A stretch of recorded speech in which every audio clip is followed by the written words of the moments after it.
Hello everyone, कैसे हैं आप सब और क्या हाल समाचार हैं आपके। सितंबर 2024 तो याद ही होगा जब बजाज ग्रुप का आईपीओ आता है। प्राइस बैंड 66 से 70 का, लिस्टिंग 150 पर धमाकेदार लिस्टिंग मिलती है 120-140% के करीब। लोगों को लगा बजाज का स्टॉक है, नेक्स्ट बजाज फाइनेंस बनेगा। लोगों ने दबा के खरीदा, किसी ने 150 पे, किसी ने 160 पे, किसी ने 170 पे, और आज स्टॉक शायद 88-90 के पास है, ऑल टाइम हाई से 50% डाउन।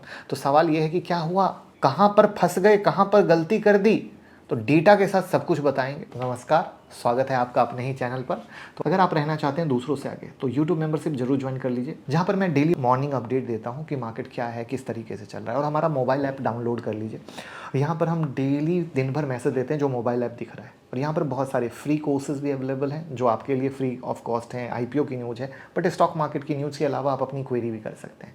तो लिंक डिस्क्रिप्शन में भी और QR कोड से भी डाउनलोड कर लें। तो आज की वीडियो में हम 4 इंपॉर्टेंट सवाल के जवाब देंगे। शेयर 50% क्यों गिरा, कंपनी का बिजनेस स्ट्रांग है या कमजोर हो गया है, वैल्यूएशन अब सही है या अभी भी महंगा है, और सबसे इंपॉर्टेंट आपको क्या करना चाहिए।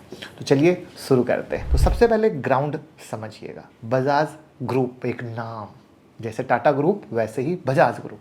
अगर बजाज फाइनेंस पे चले जाओ 10 सालों में 1700% का return, Bajaj Finserv 3300%, Bajaj auto 5x हुआ 10 साल में। तो क्या हुआ, बजाज का आईपीओ मतलब धमाका धमाका धमाका। और यही गलती क्या हुई, आईपीओ 70 से लिस्टिंग 150 पर, कुछ दिन में 180।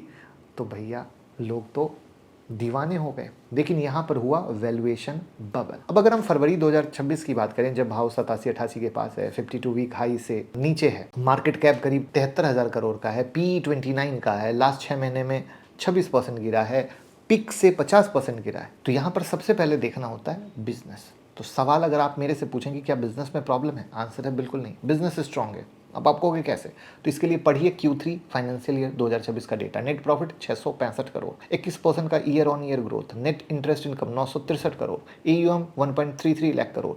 मैनेजमेंट का गाइडेंस है कि 21 से 23% का ग्रोथ होगा। एसेट क्वालिटी जो देखी जाती है तो ग्रॉस NPA 0.27% है, नेट NPA 0.11% है। और कंपेयर करेंगे PNB से तो PNB का 1 से 2% है, LIC हाइसिंग का 1% है, यानी इंडस्ट्री में बेस्ट प्लेयर है दोस्तों। और इसी तरह का फंडामेंटल आप सीख सकते हैं हमारे कोर्स को ज्वाइन करके। तो फंडामेंटल एनालिसिस के कोर्स सीखने से ये सब कभी दिक्कत नहीं होगी। और हमारा कोर्स ज्वाइन करने के लिए 9708094321 पे कॉल कीजिए, जहाँ बिल्कुल बच्चों की तरह सिखाते हैं फंडामेंटल एनालिसिस करना। अगर मेरी वीडियो में आपको मेरी फंडामेंटल एनालिसिस पसंद आती हो तो, और उसको भी आप चाहें तो मोबाइल ऐप से भी डाउनलोड कर सकते हैं, जो आपके स्क्रीन पर दिख रहा है QR कोड से, और लिंक डिस्क्रिप्शन में। लोन मिक्स अगर जाएंगे तो 50% होम लोन है, rest loan against property rental income है, जो अच्छी बात है। मेजॉरिटी सिक्योर्ड लोन है। कॉस्ट इफिशिएंसी देखेंगे तो कॉस्ट ऑफ फंड 7.3% है। ऑपरेशन इफिशिएंसी इंप्रूव हो रही है, मतलब ब्रांड स्ट्रांग है, डिस्ट्रीब्यूशन स्ट्रांग है, रिस्क लो है, ग्रोथ स्टेबल है। नहीं, सब कुछ सही चल रहा है, कंपनी में करिए, हम सब कुछ सही कर रहे हैं। तो फिर प्रॉब्लम कहाँ है, प्रॉब्लम है वैल्यूएशन। आईपीओ जब आया था ना तब पीबी था 3.7, लिस्टिंग के बाद 6.4, और पी ईयर का कितना था, LIC हाउसिंग 0.7, PNB हाउसिंग 1, यानी मार्केट 5 से 6 गुना प्रीमियम दे रहा था। कब तक दे पाता। और मार्केट का रूल है ओवर वैल्यूएशन के बाद करेक्शन होता है। जब आईपीओ आया था वीडियो बनाई थी, लोग टांग खींच रहे थे, जाके देख लेना। उसके बाद प्रमोटर ने बेचा। सेबी रूल मिनिमम 25% की होल्डिंग होती है। पेरेंट बजाज फाइनेंस अभी भी 86% होल्ड करता है। दिसंबर 2025 में 2.35% स्टेक सेल किया, 19.5 करोड़ शेयर मार्केट में एक दिन में, तो शेयर 9% गिरा। और फ्यूचर में और स्टेक सेल हो सकता है। तो ये सप्लाई ओवरहैंग सेंटीमेंट का को वीक करता है। अब सेक्टर पे आते हैं तो NBFC सेक्टर ऑलवेज वोलाटाइल है, इंटरेस्ट रेट का प्रेशर है, रेगुलेटर डंडा लेके पड़ा रहता है। बजाज फाइनेंस रिजल्ट में हायर प्रोविजन आए, इसका इनडायरेक्ट इम्पैक्ट इस पर भी आ गया। भाई भाई को तो कौन होता है। अब आज की बात करें, महंगा है या सस्ता है, करंट पीवी ले लो तो 2.5 से 3 पर आ गई, फॉरवर्ड पी ले लो 25, यानी ओवर वैल्यू नहीं रहा, लेकिन अंडर वैल्यू भी नहीं है, फेयर वैल्यू पे खड़ा है।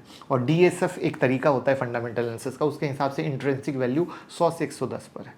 अगर 20% ग्रोथ को ये सस्टेन कर लें तो पॉजिटिव फैक्टर हो गया। बजाज जो ब्रांड है उसका ट्रस्ट, लो कस्टमर एक्विजिशन कॉस्ट है, जो बहुत अच्छी बात है, स्ट्रॉन्ग डिस्ट्रीब्यूशन है, सिक्योर्ड लोन बुक है, हाउसिंग डिमांड ग्रोथ है। अब तो ये AI बेस्ड कस्टमर एनालिटिक कर रहे हैं, जिससे क्रॉस सेल दबा के बेच रहे हैं। लॉन्ग टर्म एक्सपेक्टेड ग्रोथ 20 से 22% का CAGR का है। तो ये वो चीज़ें हैं दोस्तों, जिसके आधार पर आपने ये समझा कि नाम पे लिस्टिंग हुई, उम्मीदों पे लिस्टिंग हुई, जो सही था। उसके बाद इन्वेस्टर ने उसको छज्जे पे ले जाकर बैठाकर आसमान छुला दिया, लेकिन मार्केट कहता है हम तुमको पटकेंगे किसी भी शेयर के साथ, देख लो। तो वो अपना वैल्यूएशन एडजस्ट हुआ, उसके लिए मार्केट को 100 बहाने मिल गए। आज के डेट में भी आपने ये समझा कि अब आया जगह पे है, बट वैल्यूएशन अभी भी फेयर पे खड़ा है, राइट।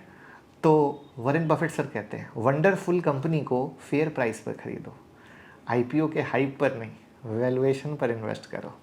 तो कैसी लगी ये डेटा बेस्ड एनालिसिस और वॉरेन बफेट सर के इस लाइन से आप क्या करोगे, कमेंट में बताइए। वीडियो अच्छी लगी हो तो सपोर्ट कीजिए डीमेट अकाउंट म्यूचुअल फंड में और क्रिप्टो में इन्वेस्ट करके, लिंक डिस्क्रिप्शन और कमेंट में पिन है। Thank you.